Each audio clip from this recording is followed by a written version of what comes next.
On August 1st, 18-year-old Giovanni Pelletier left Englewood, Florida in the middle of the night, heading toward Brevard County. Hours later, he would send his mother a final text message, just 2 words, "Help me," and by the end of the week, he would be found in a retention pond off Interstate 75. Giovanni Pelletier was 18 years old, a recent graduate, a son, a brother, and a young man whose life was just beginning. His family described him as kind-hearted, funny, and full of plans for the future. He had traveled from North Carolina to Florida for a family vacation, a simple summer trip, one that should have been ordinary, safe, routine.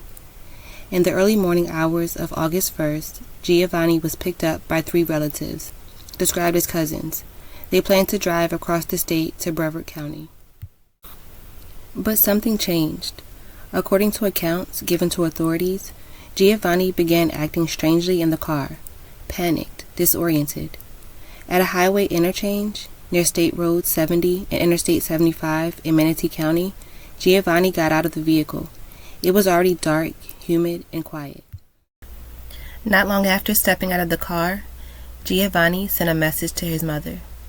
It would be the last communication he ever sent. When Giovanni didn't return or contact anyone, his family called authorities. Deputies found his cell phone and backpack abandoned near the highway, a disturbing and heartbreaking sign. Let's say 20, so 10 people go that way, 10 people go this way, go to the very end of Hammock. There's 3 on 18. And kind of why you guys chose this location today? We had just got a bunch of anonymous tips to check this road, so we've been searching for like 3 days in Bradenton County and stuff like that, and we haven't found anything, so we're just pretty much searching literally where we can. Giovanni's family searched for days, through heat, rain, and exhaustion, combing through woods, neighborhoods, and the areas surrounding the interstate. They refused to give up. Law enforcement agencies across multiple counties joined the search, but the trail was fragmented. No security footage showing him walking away, no signs of a struggle, no leads. Days later, new information emerged. Surveillance video from the area captured a figure believed to be Giovanni, sprinting alone toward a retention pond near the interstate. There was no one behind him, no one chasing him. Moments later, the camera loses sight of him. Now that's a steep embankment. Newly released surveillance video shows Giovanni Pelletier running down an embankment. The pond is right here. It's the last time he's seen alive. On August 8th, after a week of searching, family members themselves made the devastating discovery. In a retention pond, less than half a mile from where Giovanni disappeared, they found his body. It was the outcome they had feared most and the beginning of even more questions. According to the medical examiner, Giovanni's cause of death was most consistent with accidental drowning. There were no signs of physical trauma indicating an assault. Due to decomposition, a definitive conclusion could not be reached. Minor ethanol found in his system was consistent with natural processes after death, not intoxication. Even with official findings, many questions linger. Why did he leave the car? What caused him to run toward the water?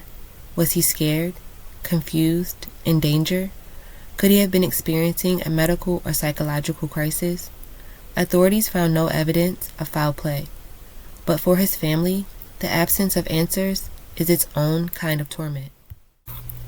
Giovanni's relatives have spoken publicly, pleading for more transparency, more clarity, more understanding of what really happened.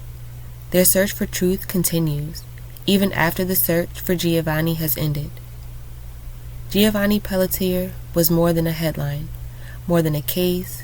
He was a young man with dreams, a family who loved him, and a life that deserved to be longer. May we honor him by listening to the voices of the missing, supporting their families, and never taking lightly the words, "Help me." Thank you for watching this video. Leave me a comment letting me know your thoughts on this case. If you haven't already, Please subscribe so that YouTube will continue recommending these types of videos.